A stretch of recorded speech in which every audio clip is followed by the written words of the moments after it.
जंगल राज नहीं, समझिए कि राक्षस राज चल डबल इंजन की सरकार है। 2005 से जो हो रहा है, आप बताइए कि पहले ऐसा होता था? कैसे मंगल राज था, कैसे स्वर्णिम युग था। उस समय अपहरण का उद्योग चलता था, उस समय तबादला उद्योग चलता था, लेकिन मीडिया ने नहीं कहा था कि ये जंगल राज है। आप तो रह गई क्योंकि रामचंद्र पूर्वे जी की बहू आप, लेकिन दूसरे तो डरे हुए थे। कोई भी व्यक्ति आज यहाँ पर सुरक्षित नहीं है। गोपाल खेमका हत्याकांड का जिक्र किया तो वहां बिहार के डिप्टी सीएम विजय कुमार सिन्हा ने कहा कि गोपाल खेमका के परिवार को हम मुआवजा दिलाएंगे और इसके लिए मुख्यमंत्री नीतीश कुमार से बात करेंगे। विजय कुमार सिन्हा के इस बयान को आप कितना सही मानते हैं? उनके परिवार का जो व्यक्ति चला गया उसको वो कैसे वापस लाएंगे? सुरक्षा दिलवाइए, मुआवजा उनके लिए कोई मतलब नहीं रखता। जब तेजस्वी यादव के हाथ में कमान आ गई तो वह व्यापारियों को सुरक्षा प्रदान करेंगे। मैं बता नहीं सकती कि क्या होगा आगे, बहुत भयावह होने वाला है समाज के साथ। आप हमें तेजस्वी यादव में 5 ऐसे गुण बता दीजिए कि वह बिहार को लीड कर सकते हैं। मैं जो कहता हूँ, नीतीश सरकार डरती है और डर कर करती है। और तेजस्वी यादव कह रहे हैं कि हम तारीफ पर से भी प्रतिबंध हटा देंगे। वह कह रहे हैं 20 महीने का वक्त दो, 20 काम कर देंगे। तेजस्वी यादव इतना कर पाएंगे? लालू यादव के बेटे हैं। अच्छा, आप डॉक्टर रामचंद्र पूर्वे की बहू हैं। परिहार विधानसभा की बहू भी मैं। अर्जुन राय जी को परिहार विधानसभा में ही बढ़त मिली। बीजेपी के बारे में कहा जाता है कि मूल रूप से यह ब्राह्मण बनिया की पार्टी है। जो राष्ट्रीय जनता दल है वह MY समीकरण की पार्टी है, मुसलमान और यादव। A to Z की पार्टी है और MY जो नाम दिया गया है, तो आप M से मानिए कि महिला और Y से यूथ। अभी तो सबसे ज्यादा समस्या नल जल की समस्या आ रही है। यह तो नीतीश कुमार ने हर घर में नल जल पहुंचा दिया, उसके बाद भी समस्या आ रही है। बताइए, मुख्यमंत्री के चेहरे तेजस्वी यादव है, क्या कोई दूसरा भी हो सकता है? विधानसभा चुनाव यदि लड़ने को कहा जाए तो आप चुनाव लड़ लेंगी?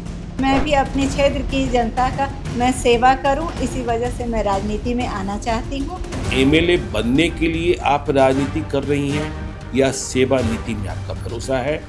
जो भी व्यक्ति जन सेवा करे उसे हक है टिकट मांगने का। हाँ, बिल्कुल मांगना चाहिए। आपके जो विरोधी होंगे वह पुराने धुरंधर होंगे, तो पुराने धुरंधर से लड़ना थोड़ा कठिन नहीं होता। कैसे आप लड़ लेंगे? जो मजबूती से बिहार बदलाव की बात कर रहे हैं, नाम है प्रशांत किशोर, जो यह कहते हैं कि हमने नरेंद्र मोदी को प्रधानमंत्री बनाया। तो वो एक सफल रणनीतिकार अपनी जन सेवा हेल्पलाइन जारी की है और उसका नंबर है 7780।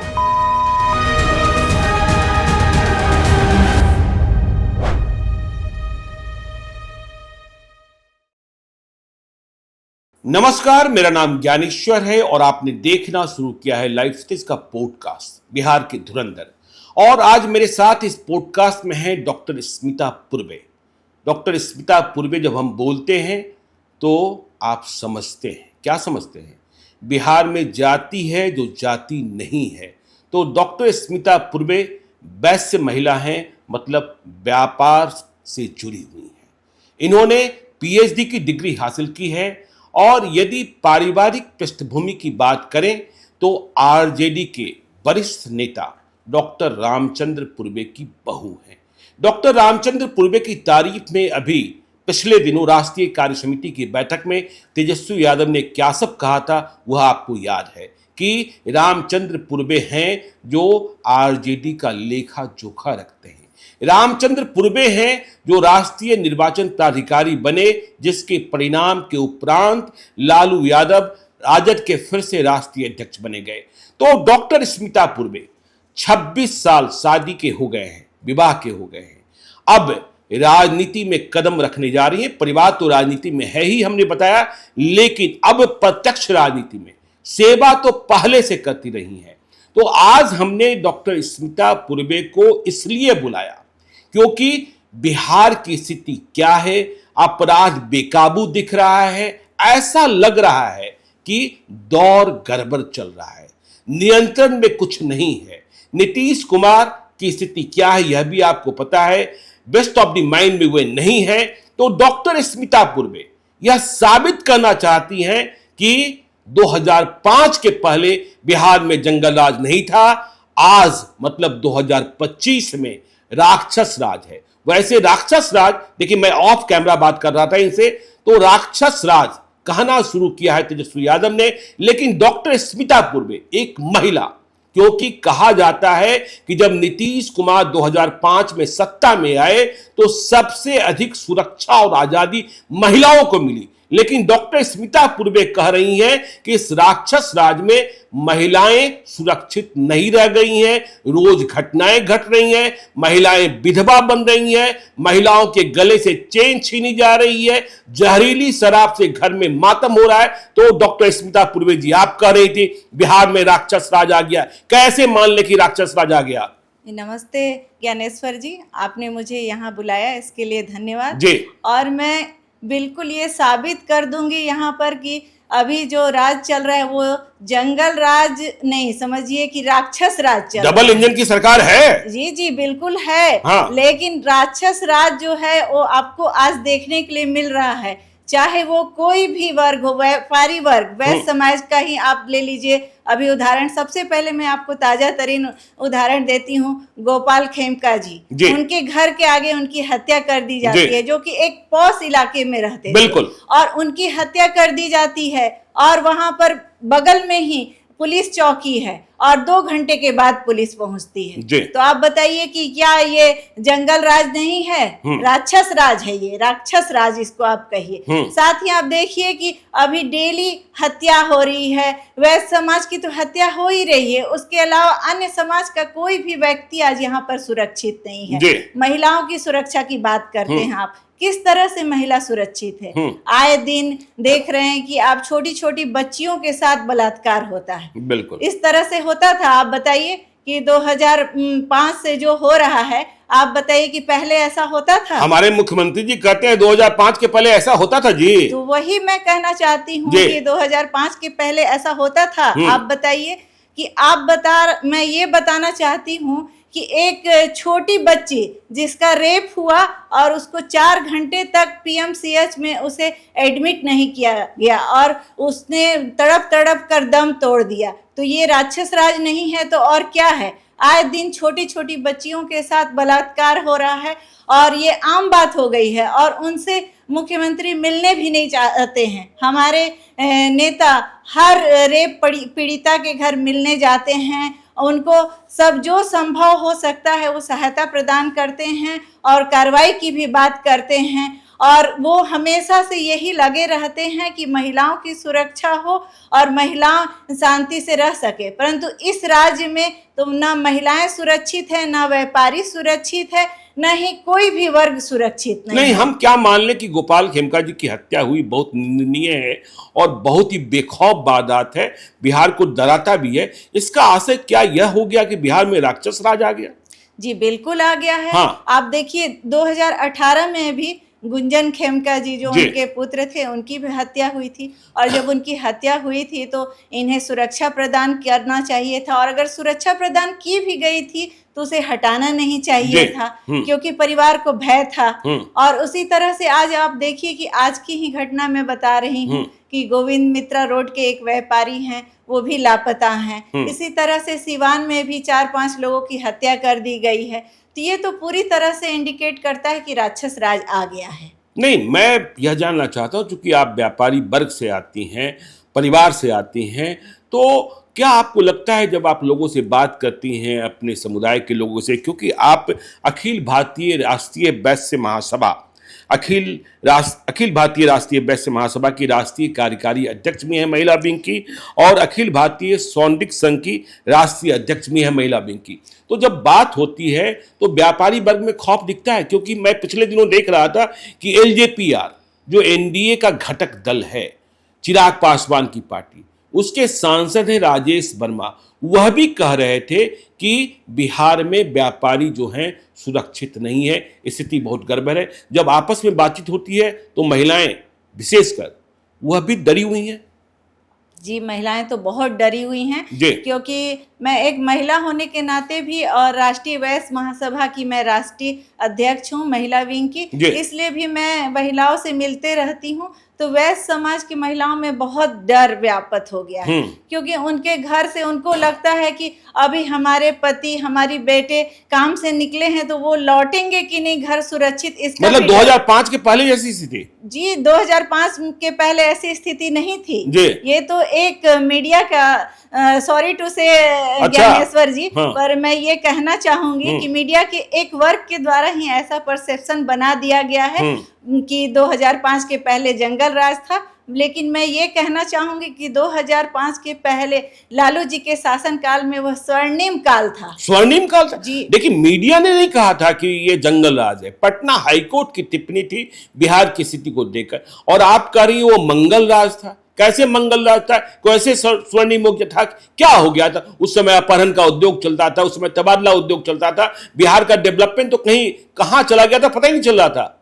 जी, यही तो मैं बताना चाह रही हूँ कि मीडिया के लोगों के द्वारा एक परसेप्शन बनाया गया था, जबकि उस समय में जो शोषित वर्ग था उसके साथ कितना अत्याचार होता था ये तो आपको मालूम ही होगा। छोटे लोगों को नीचे बैठने नहीं दिया जाता था, कुर्सी पर बैठने नहीं दिया जाता था, जूता चप्पल पहन के चलने नहीं दिया जाता था, और उनके ऊपर तरह तरह के अत्याचार होते थे। और उस वर्ग को हमारे गरीबों के मसीहा आदरणीय लालू प्रसाद यादव जी ने ऊपर उठाया, उन्हें बोलने का हक दिया और उन्हें समाज के एक मुख्य धारा से जोड़ने का जो उन्होंने प्रयत्न किया, और उस प्रयत्न वो सफल भी रहे। तो जो शासक वर्ग था वो उससे बात से बहुत दुखी हो गया और उन्हें लगा कि नहीं ये तो ठीक नहीं हो रहा है, इसलिए उन्होंने उस काल को जो स्वर्णिम काल था उसको एक जंगल राज का नाम नहीं। लेकिन जो लोग डरे हुए थे उस राजपाट में और जो लोग छोड़ कर गए बिहार को, चाहे डॉक्टर्स हों, चाहे इंजीनियर्स हों, चाहे बिजनेस क्लास के लोग हों, बिजनेस क्लास के लोग ही सबसे अधिक प्लान किए थे। तो यदि वह स्वर्णिम काल था, और मुझे जहां तक याद है तब वैश्य समुदाय के लोग ही लालू यादव के बाद बिहार को लीड भी करते थे।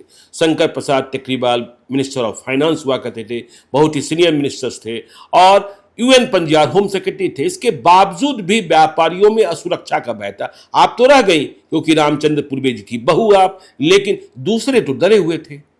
जी, मुझे ऐसा नहीं लगता है, क्योंकि मुझे ऐसा लगता है कि 1990 से 2005 का समय जो था लालू जी के राज में, आप देखिए कि सबसे ज़्यादा वैश्य समाज को सबसे ज़्यादा इज्जत मिली, सबसे ज़्यादा विधानसभा में या फिर मंत्री जो बने सबसे ज़्यादा लालू यादव जी के ही राज्य में बने। उसमें साथ साथ उस समय में 7-7 मिनिस्टर होते थे। अच्छा। खुद डॉक्टर रामचंद्र पूर्वे जी जो कि मेरे फादर इन लॉ हैं, वो शिक्षा विभाग को, हाँ, शिक्षा विभाग और संसदीय कार्य विभाग भी था उनके पास।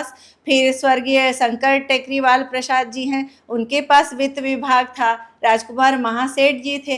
साथ ही साथ जो प्रधान सचिव हैं वो भी मुकुंद बाबू थे, वो भी वैश्य समाज से आते थे। यूएन पंजियार जी हैं, वो गृह सचिव थे।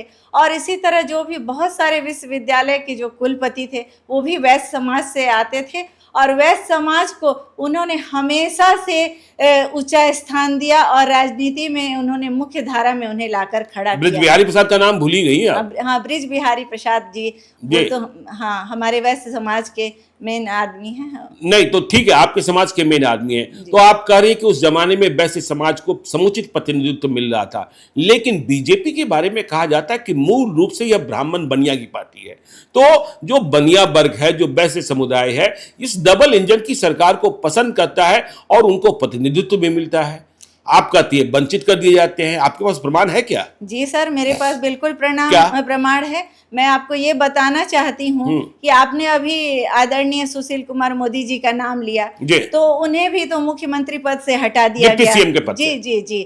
और उसके बाद ही आप देखिए कि अभी फिर ये बने, फिर से आपने वैश्य समाज के उप मुख्यमंत्री बने थे तारकेश्वर प्रसाद जी। जी जी, उन्हें भी हटा दिया गया। और मैं दूसरी जगह की बात क्या आपको बोलूं, हमारा जो विधानसभा क्षेत्र है उसमें हमारा सीतामढ़ी लोकसभा क्षेत्र है, वहां से उन्होंने सुनील कुमार पिंटू जी का टिकट काट दिया। फिर शिवहर से रमा देवी जी का टिकट काट दिया गया, जो कि सिटिंग थे।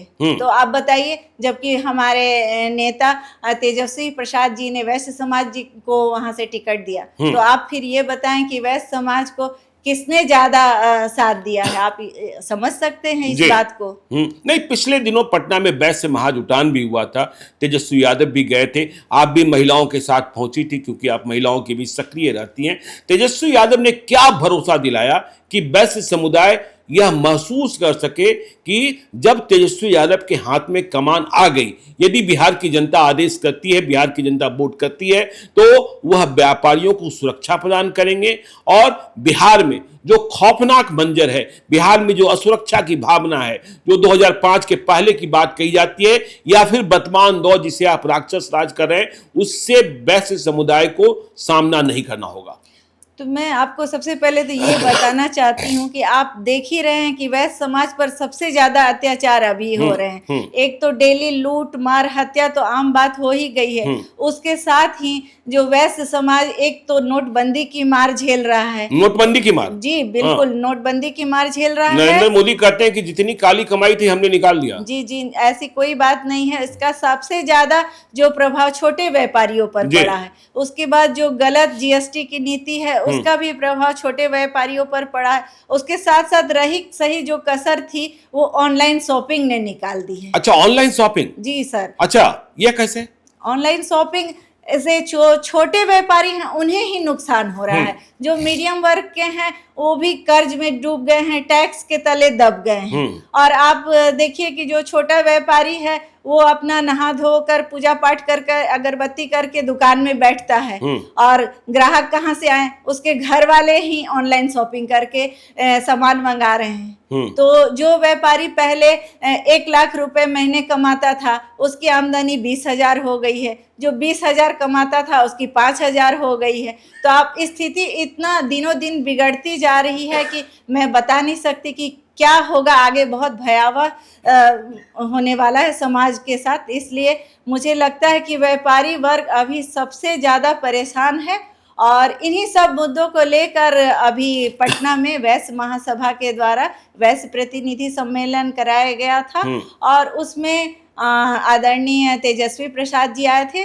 तो उन्होंने हमारे सभी वैश्य समाज के जो व्यक्ति कोने कोने से, बिहार के कोने कोने से पहुंचे थे और उन्होंने ये आश्वासन दिया है कि अगर तेजस्वी यादव जी की सरकार आती है तो वो व्यापारियों को, वैश्य समाज को खुलकर बिजनेस करने का वातावरण देंगे, उन्हें सुरक्षा प्रदान करेंगे। साथ ही उन्होंने वैश्य आयोग के गठन की भी बात कही है कि वैश्य आयोग का गठन होगा।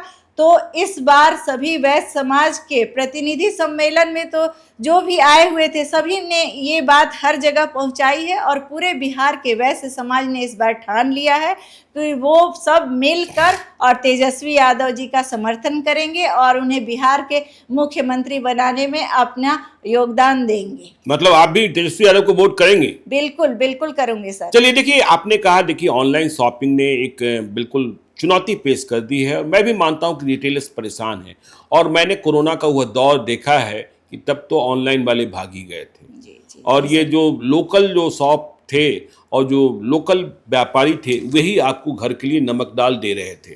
तो आप तेजस्वी यादव की तारीफ कर रहे हैं, आप हमें तेजस्वी यादव में 5 ऐसे गुण बता दीजिए जो तेजस्वी यादव को इस रूप पे सिद्ध करे कि वह बिहार को लीड कर सकते हैं।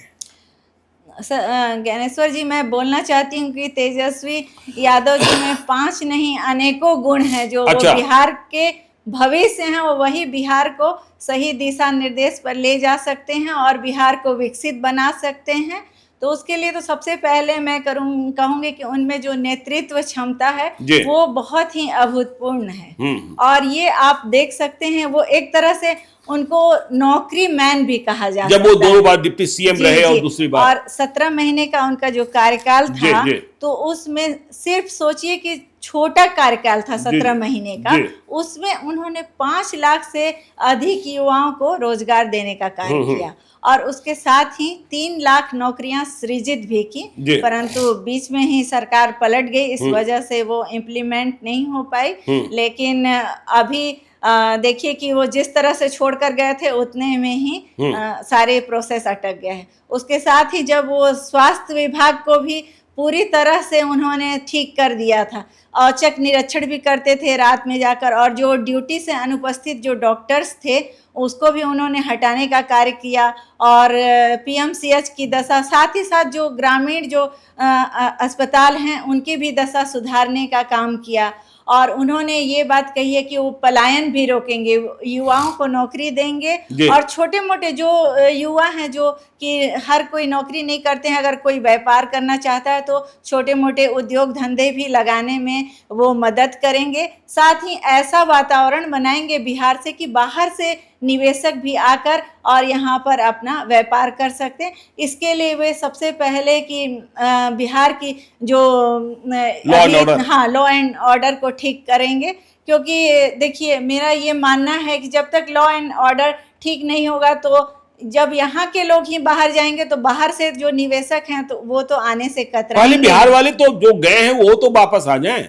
जी, तो मैं वही बताना चाहती हूँ ना कि तेजस्वी यादव जी ऐसा बिहार बनाना चाहते हैं कि जो गए हैं वो भी वापस आकर और अपने पूरे विश्वास के साथ आए कि हम यहाँ पर सुरक्षित रहेंगे।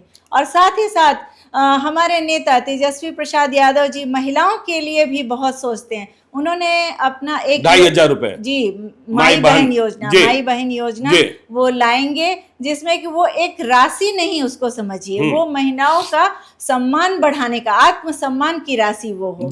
जैसे कि मैं आपको बताना चाहूंगी कि अब जैसे गांव घर में ही हैं बूढ़ी महिलाएं हैं, तो उनको कुछ दवाई हो या फिर उनके जैसे नाती पोता ही आते हैं, तो अगर उनको कुछ देना हो तो उसके लिए उनको अपने बेटा बहू पर डिपेंडेंट होना पड़ता है, मांगना पड़ता है। तो उनके पास अगर वो राशि रहेगी तो वो अपने मन से खर्च कर सकेंगे, पोता पोती को दे सकेंगे, नाती पोता को दे सकेंगे, अपने लिए दवा लेना है वो कर सकेंगे। इसी तरह से और जो महिलाएं हैं वो इसी तरह अपना घर में बैठे ही वो घर की अर्थव्यवस्था को भी सुधार सकती हैं कुछ, क्योंकि महिलाओं की आदत होती है बचत करना, तो वो इसमें से भी बचत करेंगे। स्त्री धन नहीं है जो कि बिल्कुल मोदी सरकार ने निकलवा लिया, ने नोटबंदी के नाम पर स्त्री धन आपके पति ने निकलवाया था, वापस किया कि नहीं किया? वापस मिला था कि नहीं मिला था? वापस नहीं मिला, नहीं मिला, पति ने वापस नहीं किया। अच्छा चलिए, तेजस्वी यादव तो यह भी कह रहे हैं कि देखिए, मैं जो कहता हूं नीतीश सरकार डरती है और डर कर करती है।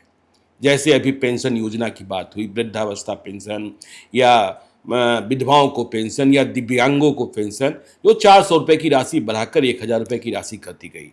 तो यह तेजस्वी यादव कह रहे हैं, और तेजस्वी यादव कह रहे हैं कि हम तारीफ पर से भी प्रतिबंध हटा देंगे। वह कह रहे हैं 20 महीने का वक्त दो, 20 काम कर देंगे। तेजस्वी यादव इतना कर पाएंगे? लालू यादव के बेटे हैं। जी बिल्कुल करेंगे। अब आप देख ही रहे हैं, आपके पास प्रत्यक्ष उदाहरण है कि सरकार ने जैसे ही सुना कि तेजस्वी यादव जी का कहना था कि 400 रुपए से बढ़ाकर 1500 कर दिया जाएगा, तो इसलिए उन्होंने बढ़ाकर उसको 1100 कर दिया। तो कहीं ना कहीं दबाव तो पड़ता ही है, क्योंकि हमारे नेता तेजस्वी यादव मुद्दों की बात करते हैं, मुद्दों की बात करते हैं। और भटकाना उनका ये नहीं रहता है कि जाति के नाम पे, धर्म के नाम पर लोगों को बांटे। उनका मेन मुद्दा रहता है कि बिहार का विकास करना है और बिहार को कैसे आगे बढ़ाना है, युवाओं को कैसे रोजगार देना है।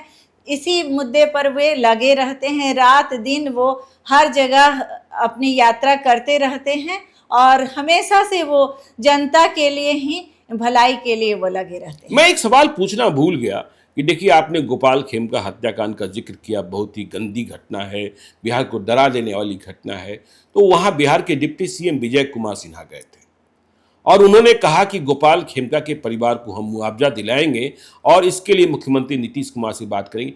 क्या मुआवजा से गोपाल खेमका के परिवार को शांति मिल जाएगी? गोपाल खेमका वापस आ जाएंगे? विजय कुमार सिन्हा के इस बयान को आप कितना सही मानती हैं? जी ज्ञानेश्वर जी, मैं बिल्कुल गलत मानती हूँ, क्योंकि वैसे समाज को क्या मुआवजा दिलवाएंगे? यह तो देने वाला समाज, वैसे समाज तो हमेशा से देने वाला समाज रहा है, हमेशा से जो है वो देता ही रहा है।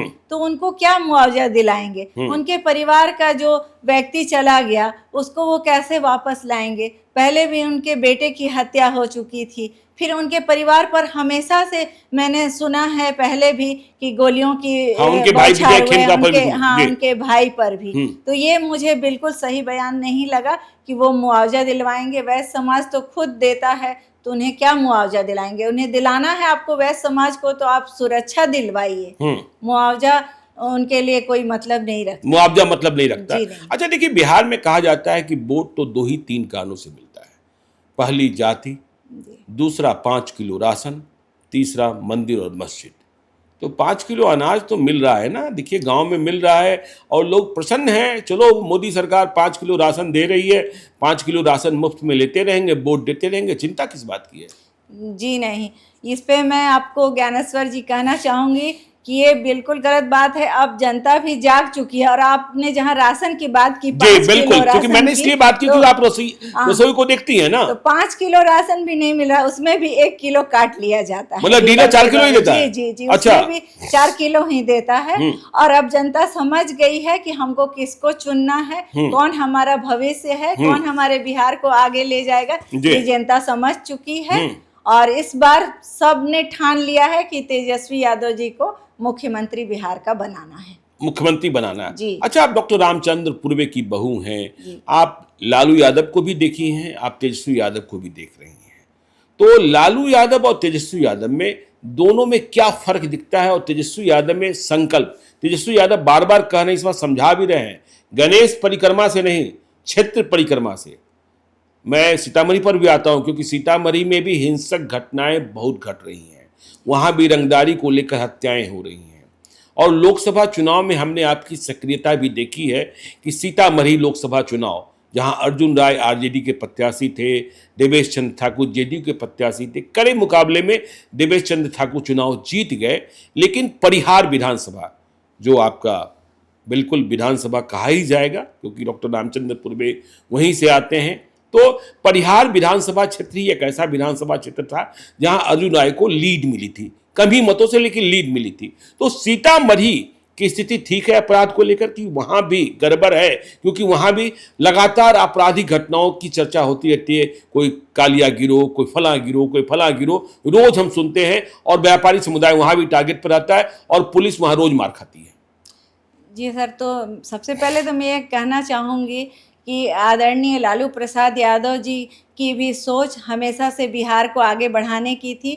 और इसमें उन्होंने सामाजिक न्याय की जो उनकी विचारधारा थी उसको उन्होंने पूरा किया और गरीबों, शोषितों, वंचितों को उनका अधिकार दिलाया। और उन्हीं की सोच को आगे बढ़ाते हुए हमारे नेता, भविष्य के मुख्यमंत्री श्री तेजस्वी प्रसाद यादव जी ने भी उसमें सामाजिक न्याय के साथ साथ उन्होंने उसे आर्थिक न्याय को भी जोड़ दिया, आर्थिक न्याय को भी जोड़ दिया है। और वो चाहते हैं कि बिहार को हर दृष्टि से संपन्न बनाए। और आपने बात की सीतामढ़ी की, तो ये मैं आपको बताना चाहती हूँ कि लोकसभा इलेक्शन के समय में सीतामढ़ी का जो परिहार विधानसभा क्षेत्र है, जो आपका क्षेत्र जहाँ की वोटर आप हैं, जी, वहीं की वोटर हूँ मैं। और वहीं की मैं आपको बताना चाहूंगी कि परिहार विधानसभा की बहू भी मैं हूँ। परिहार विधानसभा की बहू भी है। तो मैंने वहाँ पर लोकसभा चुनाव के समय में जमकर मैंने मेहनत किया था। ऐसे तो मैं हमेशा वहाँ की जनता से मेरा भावनात्मक जुड़ाव शुरू से रहा है और मैंने इस बार पूरे जमकर मेहनत की थी। और इसका परिणाम ये रहा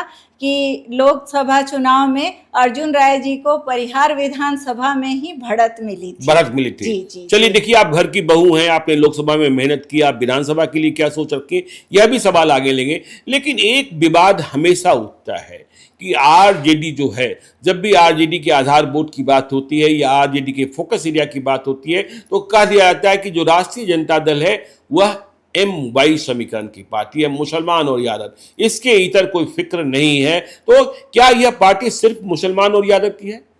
जी नहीं ज्ञानेश्वर जी, इस बात पे मैं बिल्कुल अपोज करूंगी क्योंकि ये पार्टी जो है A to Z की पार्टी है। अच्छा, A to Z की पार्टी है? जी, A to Z की पार्टी है। और MY जो नाम दिया गया है, तो आप M से मानिए कि महिला और वाई से यूथ। अच्छा। और साथ ही आप ये भी कह सकते हैं कि माई बाप की पार्टी है। माई बाप की पार्टी जी है। जी जी अच्छा। जी।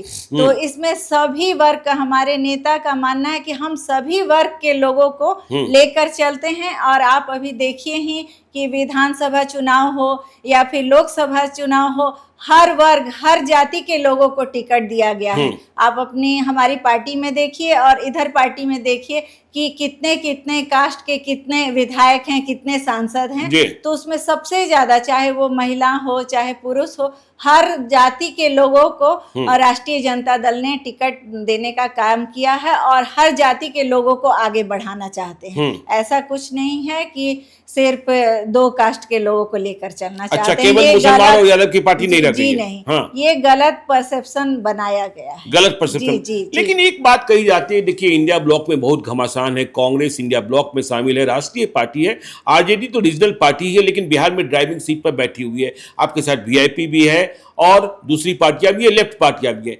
लेकिन आप कह रहे हैं कि तेजस्वी यादव मुख्यमंत्री, लेकिन कांग्रेस पार्टी ने अब तक इस बात का ऐलान नहीं किया है कि बिहार में मुख्यमंत्री के चेहरे तेजस्वी यादव है। क्या कोई दूसरा भी हो सकता है? जी, अभी तो राष्ट्रीय जनता दल के हमारे राष्ट्रीय अध्यक्ष लालू यादव जी ने, जी राष्ट्रीय अध्यक्ष हैं, और हमारे नेता श्री तेजस्वी प्रसाद यादव जी ही मुख्यमंत्री का चेहरा रहेंगे। और ये सब बाहर की बातें हैं, सब में हम सब ठीक है। तो ये बाहर की बातें हैं, ये गठबंधन की बातें हैं। तो आप क्या 2025 में पॉलिटिकल पारी, मतलब रामचंद्र पूर्वे जी की जो विरासत है या रामचंद्र पूर्वे ने जिन कामों को छोड़ा है, देखिए अब वो संगठन के कामों को संभालते हैं, जैसा तेजस्वी यादव ने कहा, लेखा जोखा रखते हैं, वह सलाह देते हैं, मार्गदर्शन करते हैं।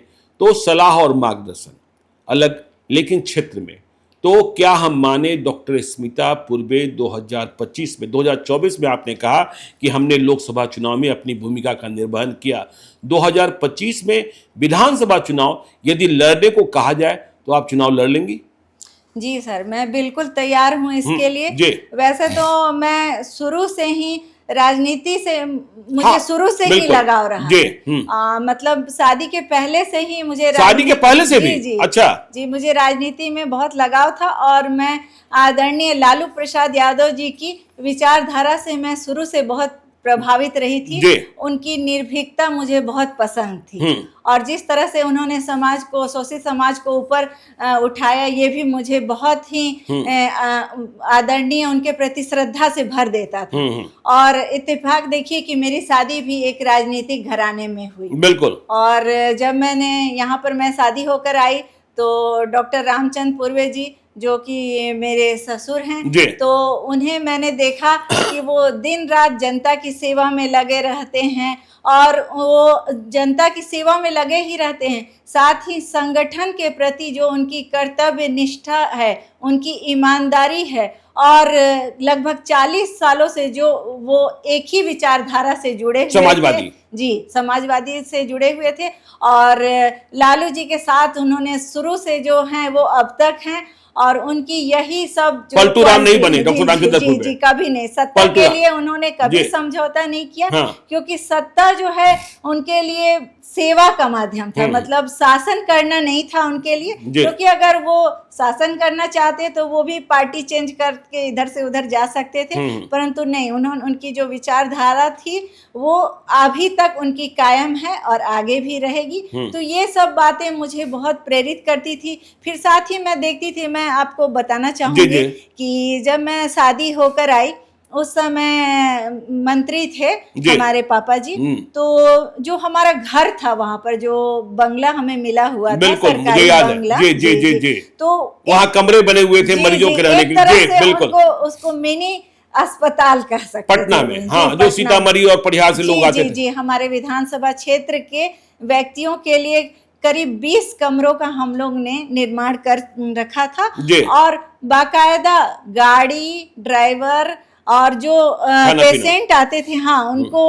हॉस्पिटल ले जाने के लिए, और भी जो अन्य कार्य होते थे जो उन्हें कठिनाई आती थी, उसके लिए सभी का समाधान हम लोगों ने कर रखा था। सुबह सुबह चाय नाश्ते का प्रबंध हमारे घर के द्वारा किया जाता था। उसके साथ ही मैं ये बताना चाहती थी कि जब सावन होता था जी। तो उस समय हमारे परिहार विधानसभा के लोग काफी संख्या में बाबा धाम जाते हैं, तो एक साथ 4-4, 5-5 बसें आ जाती अच्छा। थी और सभी लोगों के हम लोग नहाने का, नाश्ता पानी का इंतजाम करते थे।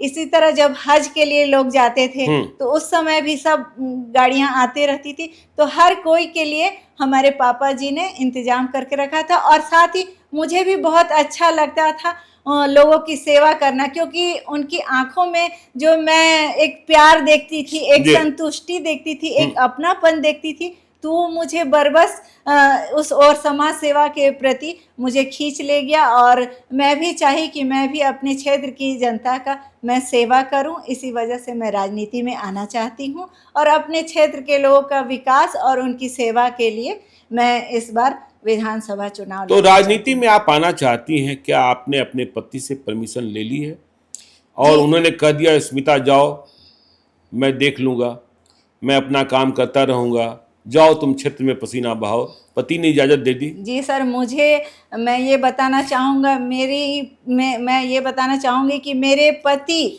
और मेरे बच्चों, मेरे सास ससुर, मेरे माता पिता सभी का समर्थन मुझे शुरू से रहा है। अच्छा। ऐसे इन्हीं बातों पे मैं एक घटना भी आपको बताना चाहूंगी। बिल्कुल। एक्चुअली जैसे हर एक बच्चे का एक होता है ना कि छोटे में एक सपना होता है, एक या वो कहता है कि मैं ये बनूंगा। तो मेरा भी एक सपना था, मैंने सोचा था कि मैं डॉक्टर बनकर लोगों की मतलब उस समय भी मेरे में था कि मैं सेवा भावना कि मैं डॉक्टर बनकर लोगों की सेवा करूंगी। और मतलब एक तरह से उस समय बचपना था, तो मुझे लगता था कि मैं अपने नाम के आगे डॉक्टर लगवाऊं। अच्छा। परंतु कुछ परिस्थितिवश ऐसा हुआ कि मैं MBBS डॉक्टर तो नहीं बन पाई, परंतु एक बार बातों में जब मैंने पापा जी से इसका जिक्र किया, क्योंकि मेरी पढ़ाई में भी बहुत रुचि रही, तो उन्होंने कहा कि कोई बात नहीं है, तुम अपनी पढ़ाई आगे जारी रखो। और उसके बाद उन्होंने मुझे पढ़ाई के लिए प्रेरित किया और मैं फिर PhD करके मैंने डॉक्टरेट की उपाधि ली और अपने नाम के आगे मैंने डॉक्टर लगा ही लिया। मैं देख रहा था आपके बारे में जो जानकारी मुझे दी गई है, आपने इकोनॉमिक्स में PhD की है। जी सर। और अब आप पॉलिटिकल साइंस में जनता से PhD की डिग्री लेना चाहती हैं। जी, हाँ? जी। तो डॉक्टर रामचंद्र पुरबे जी से जब आप मिलती हैं, रोज ही मिलती हैं, एक ही घर में रहती हैं, रामचंद्र पुरबे जी ने भी आपको इजाजत दे दी और आपकी सास, जहां तक मुझे याद है, डॉक्टर रंजना पुरबे नाम उनका भी है, वह भी PhD है। तो यह क्या कहती है, बहू अब तुम जा रही हो परिहार की सेवा करने, तो परिहार को मैं देखता रहा हूँ, ससुर जी करते होंगे, कौन 5 काम करना, कौन 5 काम नहीं करना, राजनीति में जा रही हो, इससे बचना और यह जरूर करना।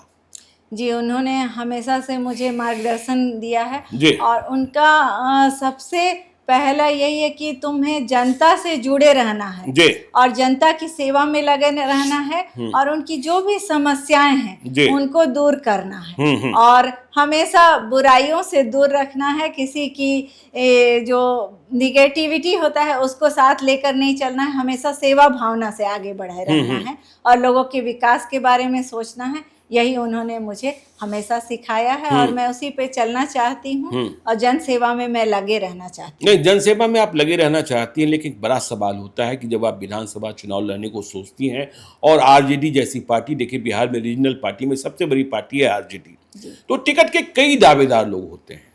हर व्यक्ति का सपना होता है कि उसे MLA का टिकट मिल जाए और कभी नहीं भी मिलता है। तो क्या सिर्फ MLA बनने के लिए आप राजनीति कर रही हैं या सेवा नीति में आपका भरोसा है कि नहीं, यदि इस बार नहीं तो आगे भी हम करते रहेंगे, अपनी जनता के साथ जुड़े रहेंगे? देखिए ज्ञानेश्वर जी, मैं आपको ये कहना चाहती हूँ कि अभी सक्रिय राजनीति में तो मैं अभी आई हूँ, लेकिन मैं पिछले 25 वर्षों से मैं जुड़ी हुई हूँ जन सेवा में और हमेशा से जन सेवा ही मेरा लक्ष्य रहा है। टिकट की बात यहाँ पर मैं नहीं करना चाहती हूँ, क्योंकि जो भी व्यक्ति जन सेवा करे उसे हक है टिकट मांगने का। बिल्कुल मांगना चाहिए, लोकतंत्र है तो उसमें हर को हक है और मैं बिल्कुल अपने राष्ट्रीय जनता दल अपने संगठन के साथ एक परिवार की तरह जुड़ी हूँ और मैं आगे भी जुड़ी हूँ चाहे वो उसका परिणाम जो हो। अगर किसी दूसरे व्यक्ति को भी टिकट मिलता है तो मेरा लक्ष्य सिर्फ यही है कि इस बार बिहार का मुख्यमंत्री तेजस्वी प्रसाद यादव जी को बनाना है, और उसके लिए मैं पूरी निष्ठा और ईमानदारी के साथ मैं काम जैसे करती थी, मैं आगे और भी ज़्यादा तेजी से मैं उस कार्य को करते रहूंगी। क्योंकि मुझे लगता है कि 26 साल पहले जब आपकी शादी हुई थी तो लालू यादव बिल्कुल रॉ में थे, और लालू यादव भी आपको आशीर्वाद देने आए होंगे। हाँ, जब रिसेप्शन पार्टी हुई होगी तो आशीर्वाद देने आए होंगे, और आज भी हुआ बहू के रूप में, क्योंकि मुझे पता है कि लालू यादव और डॉक्टर रामचंद्र पूर्वे का रिश्ता क्या है। तो लालू यादव को एक अभिभावक के रूप में आप भी देखती हैं, और तेजस्वी यादव के बारे में आपने कह दिया वह भी कम उम्र के होंगे, तो आप टिकट मिले न मिले परिहार की सेवा करती रहेंगी। हमने यह भी सुना कि आप एक वहाँ विशेष जन सुनवाई हेल्पलाइन नंबर चला रही हैं पिछले कई महीनों से, या पिछले 1 साल से चला रही है। यह जो हेल्पलाइन नंबर है सीतामढ़ी के परिहार के लिए डेडिकेटेड है या सीतामढ़ी के लिए डेडिकेटेड है? आप ज्ञानेश्वर जी, मैं आपको ये बताना चाहूँगी कि जैसे मैं आपको पहले भी बताई हूँ कि मैं हमेशा से क्षेत्र का भ्रमण करते रही हूँ, और हमारे जो क्षेत्र के लोग हैं उन लोगों की समस्याओं को मैं सुनती रही हूँ और समाधान भी करने का मैं प्रयास करती रही हूँ। परंतु मैंने इसी दौरान देखा कि मैं जब जा रही हूँ वहाँ पर लोगों के बीच में जब जा रही हूँ तभी मेरे पास समस्याएं आ रही हैं। अच्छा, मतलब आप क्षेत्र में जब गई तो आपको समस्याओं का एहसास हुआ और आपको लगा होगा कि ये समस्या जो है बड़ी समस्या है, इससे कई लोग प्रभावित हैं, इस पर कुछ सुनवाई होनी चाहिए। जी, वो तो है ही। मतलब नहीं, मैं ये कहना चाह रही हूँ कि जैसे लोग उसी वक्त मेरे पास आकर अपनी समस्याएं बताते थे और मैं नोट करती थी, या फिर हमारे साथ जो व्यक्ति हैं वो उस डायरी लेकर चलना सीख गई। हाँ, डायरी लेकर मैं चलती थी और उसको नोट करते हैं। तो उस समय जो हमारे पास करंट में जो समस्या आती थी उसी का हम समाधान करने का कोशिश करते थे। इसीलिए मुझे ये लगा कि एक समय में तो मैं एक ही जगह उपस्थित रह सकती हूँ, लेकिन हमारा जो विधानसभा क्षेत्र है वो इतना बड़ा है जी, बहुत बड़ा है। तो इसलिए मैंने एक 24x7 की अपनी जन सेवा हेल्पलाइन जारी की है, और उसका नंबर है, मैं आपके चैनल के माध्यम से भी बताना चाहती हूँ, 7780616112 है। और इस पर कोई भी व्यक्ति अपनी जो भी समस्या है उसको कॉल करके वो बताए, और मैंने बाकायदा 24x7। जी सर। अच्छा, ये बिल्कुल कॉल सेंटर की तरह काम कर रहा है? जी जी, बिल्कुल कर रहा है। और इसमें नंबर को एक बार फिर से रिपीट कर दीजिए लोगों के लिए। इसका नंबर 7780061612 जी। तो मैं आपको बताना चाहती हूँ कि ये हमारी जो जन सेवा हेल्पलाइन की है उसमें बाकायदा प्रोफेशनल्स की टीम है, और वो एक टीम वर्क के रूप में काम करते हैं, समस्या को सुनते हैं और किस तरह से उसका समाधान हो सकता है, आगे उसको जाकर जैसे करना है वो पूरे समाधान करके और फिर उसका फीडबैक वो मुझे देते हैं। अच्छा। और फीडबैक एक वीडियो के रूप में भी दिया जाता है जो कि मेरे फेसबुक पेज पर भी मैं डालते रहती हूँ, सोशल मीडिया पर भी मैं डालते रहती हूँ, ताकि जो लोग नहीं जान रहे हैं वो भी इस नंबर से जुड़े और अपनी समस्याओं का समाधान कर सके। तो ये हमारी जो हेल्पलाइन नंबर मैं चला रही हूँ, तो इससे हमारे क्षेत्र की जनता काफी खुश है और बहुत पॉजिटिव रिस्पॉन्स। किस तरीके की समस्याएं अधिक आ रही हैं? अभी तो सबसे ज्यादा समस्या नल जल की समस्या आ रही है। यह तो नीतीश कुमार ने हर घर में नल जल पहुंचा दिया, उसके बाद भी समस्या आ रही है, आप बताइए। नल जल की समस्या मैं आपको बताना चाहती हूँ ज्ञानेश्वर जी, मैं एक घटना छोटी सी आपको मैं बताना चाहती हूँ। एक मासा ग्राम है परिहार में। जी हाँ। तो वहाँ पर मैं महिलाओं के साथ एक बैठक कर रही थी, तो वहाँ पर कुछ महिलाएं काफी आक्रोशित लग रही थी। तो मैंने पूछा कि क्या बात है, तो फिर उन्होंने बताया कि मतलब नल जल की योजना तो बिल्कुल पूरी तरह ठप है, कई जगह तो पाइप पहुंचा भी नहीं है और कई जगह पाइप लगे हुए हैं पर उनसे जल कभी नहीं आता है। अच्छा। जल आता ही नहीं है, और उन महिलाओं को एक एक घड़े पानी लेने के लिए 1 किलोमीटर दूर जाना पड़ता है। जी सर, आज की मैं बात बता रही हूँ। अच्छा। हाँ। तो उन महिलाओं की मतलब उनका जो एक दुख था वो आक्रोश के रूप में निकल रहा था। हाँ। और इन बातों को सुनकर मेरा भी मन बहुत द्रवित हुआ और मैंने सोचा कि बताइए कि ये नल जल योजना जो चलाई गई है जी। इसमें जल तो कभी आता ही नहीं मतलब है। ये भ्रष्टाचार की भेंट चढ़ गया। बिल्कुल बिल्कुल। हाँ। बिल्कुल भेंट चढ़ गया। अच्छा। इसमें सिर्फ नाम का ये नल जल योजना है पर उसमें जल नहीं है। फिर मैंने उन महिलाओं से भी बातचीत की, फिर मैं उनकी समस्याओं को सुनकर और अपने हेल्पलाइन माध्यम से उसका समाधान कराया।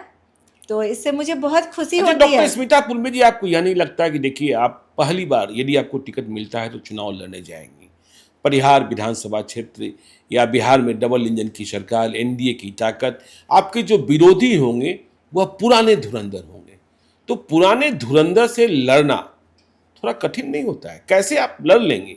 साम दाम दंड भेद, औरत का जो मन होता है ना वो बहुत सॉफ्ट होता है, लेकिन राजनीति जो होता है ना वहाँ साम दाम दंड भेद सब चलता है। सब कुछ सीख गई आप?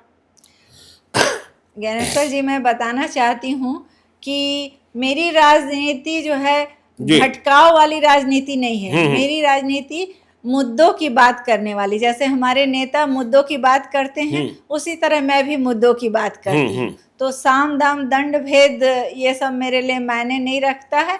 मेरी बस यही सोच है कि मुझे अपने परिहार क्षेत्र का विकास करना है और मैं ये चीज समझ चुकी हूँ इतना घूमने के बाद कि जनता भी बदलाव चाहती है। जनता भी बदलाव चाहती है। बदलाव चाहती है। अच्छा। क्योंकि 15 साल से वहां भी बीजेपी के ही एक ही विधायक हैं और 15 सालों से कुछ भी काम नहीं हुआ है।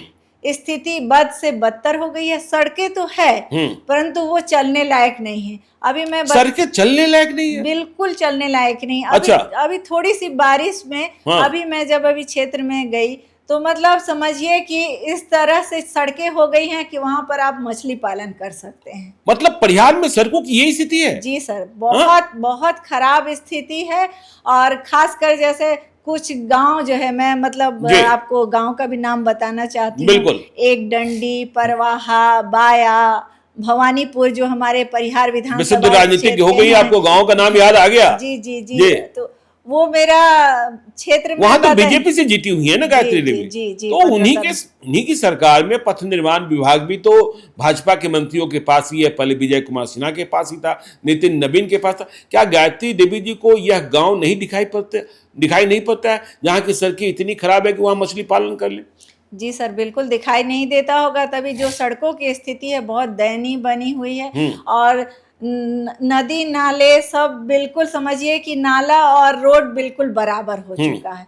बहुत स्थिति खराब है, लोगों को बहुत परेशानी का सामना करना पड़ रहा है।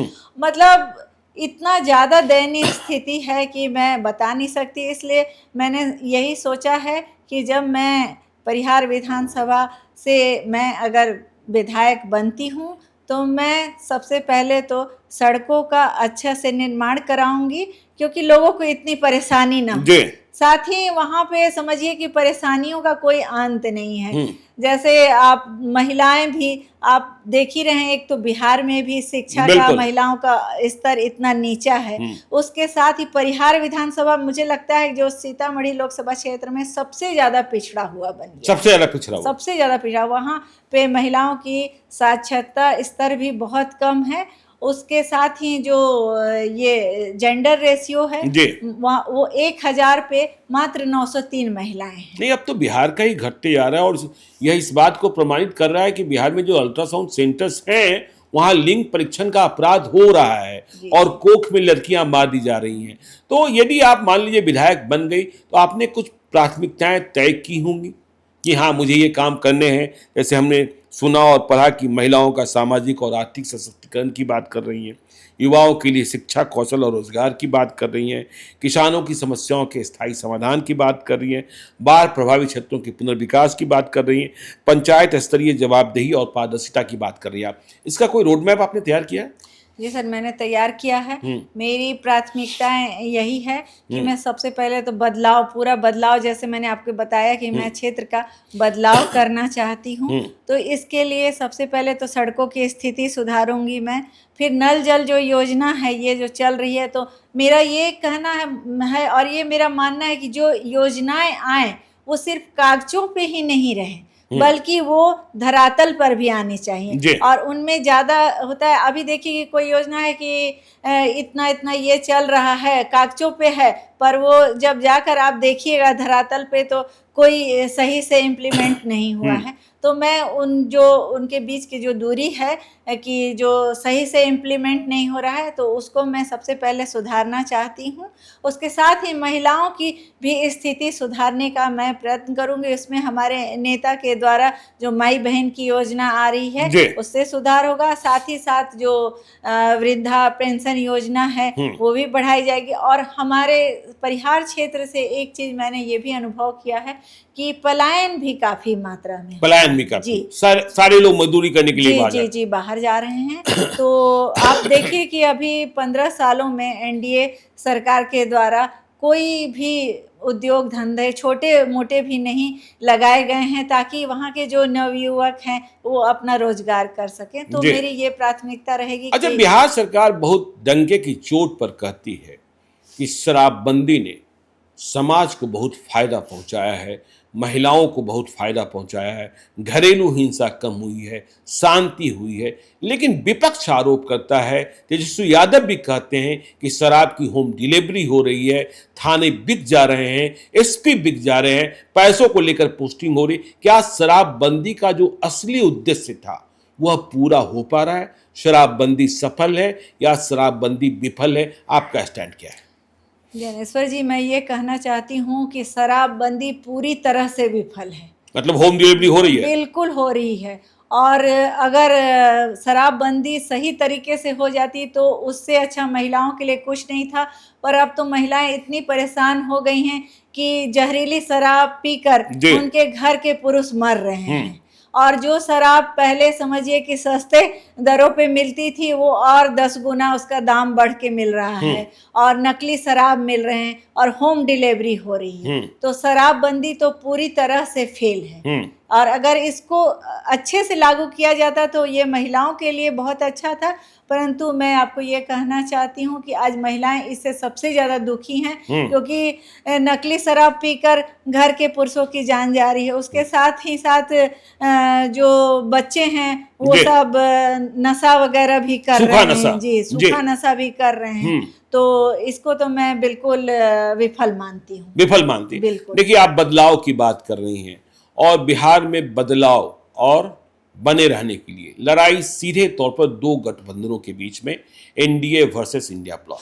लेकिन बिहार की राजनीति में एक तीसरे प्लेयर का भी उदय हो चुका है जो मजबूती से बिहार बदलाव की बात कर रहे हैं। नाम है प्रशांत किशोर, जो यह कहते हैं कि हमने नरेंद्र मोदी को प्रधानमंत्री बनाया, हमने बिहार में महागठबंधन की सरकार बनवाई, लालू यादव को फिर से जीवन दान दिया और नीतीश कुमार 2014 में जो लोकसभा का चुनाव हार गए थे, मतलब जेडीयू, वह बिहार के मुख्यमंत्री बने। तो बिहार के बदलाव की बात कर रहे हैं प्रशांत किशोर और बिहार के मुद्दों की बात कर रहे हैं। जनता उन्हें सुन भी रही है, समझ भी रही है। प्रशांत किशोर के बारे में आपका नजरिया क्या है? जी, मैं प्रशांत किशोर जी के बारे में बस इतना कहना चाहती हूँ कि वो एक सफल रणनीतिकार हैं। सफल रणनीतिकार हैं। जी, सफल रणनीतिकार हैं। परंतु राजनीति अभी उनसे दूर है, क्योंकि राजनीति के लिए जनता से जुड़ाव और जो जनता के लिए काम करना है वो अभी इससे दूर हैं। इसलिए एक सफल रणनीतिकार के रूप में मैं उनका सम्मान करती हूँ। परंतु मैं राजनीति, आपको नहीं लगता है कि 2025 के चुनाव में प्रशांत किशोर को कोई सफलता मिलेगी? जी नहीं, मुझे नहीं लगता है। लड़ाई एनडीए वर्सेस इंडिया ब्लॉक। जी। तो फिर से आप यह मान रही है कि तेजस्वी यादव भी मुख्यमंत्री होंगे? जी बिल्कुल, मैं मान रही हूँ। और आप ज्ञानेश्वर जी, मैं आपको चुनाव के बाद फिर एक पॉडकास्ट होगा। एक पॉडकास्ट होगा और उसमें मैं अपनी बात को, आज जो मैंने कहा है कि आप देखिएगा कि 2025 में तेजस्वी प्रसाद यादव जी बिहार के मुख्यमंत्री होंगे। आज मैं यहाँ से आपके पॉडकास्ट में मैं आई हूँ, यही मैं घोषणा करती हूँ। चलिए, तो देखिए, तेजस्वी यादव की नई सिपाही डॉक्टर स्मिता पूर्वे ने आज यह साबित करने की कोशिश की कि बिहार में राक्षस राज है, बिहार में अपराधियों का बोलबाला है और 2025 में बिहार में बदलाव तय है। नीतीश कुमार की विदाई तय है, तेजस्वी यादव का मुख्यमंत्री बनना तय है और प्रशांत किशोर 0 पर आउट होने वाले हैं। तो डॉक्टर स्मिता पूर्वे की बातों से आप कितने सहमत हैं कमेंट बॉक्स में लिख सकते हैं और इसी तरीके से नए नए मेहमानों को लेकर हम आपके लिए पॉडकास्ट में आएंगे। आप देखते रहिए लाइव सिटीज को। यदि अब तक आपने हमारे यूट्यूब चैनल लाइव सिटी को सब्सक्राइब नहीं किया है तो जरूर कर लीजिएगा और यदि इस वीडियो को आप फेसबुक पेज के माध्यम से देखें तो पेज को लाइक कीजिएगा। हैंडल एक्स पर भी हमें फॉलो कीजिए। धन्यवाद।